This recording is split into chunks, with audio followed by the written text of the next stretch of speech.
आज directorate of audio visual publicity PIB तरफ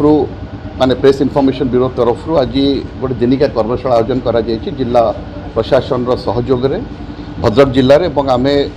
PIB को धन्यवाद देवु जे से भद्रक जिला को चयन कर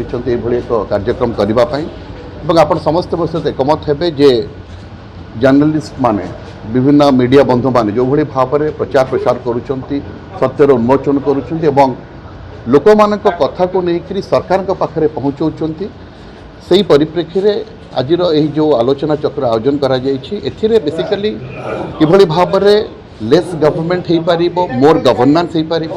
लोक मानकर डिमांड को किभली भाव में सरकार डेलीवर हो पारे लोक मानकर एस्पिरेशंस को किभली भाव में सरकार अचीवमेंट्स रे ताहा रूपांतरित हो पार लोक मानकर एक्सपेक्टेशंस को किभली भाव में सरकारी अधिकारी माने ताको तांकर एंडिवर माध्यम लोक मान पाखे पहुँचे पारे से उद्देश्य नहीं आज ये कार्यक्रम करा एवं आशा करुँच आपण मानकर सहयोग सहभागिता रहिले निश्चित भाव में लोक मानकर जो इच्छा आशा आकांक्षा अच्छी ताहाकू निश्चित भाव में सरकार और सरकारी अधिकारी माने निश्चित भाव में पूरण करने यथाचित प्रचेषा करेंगे। धन्यवाद। नमस्कार।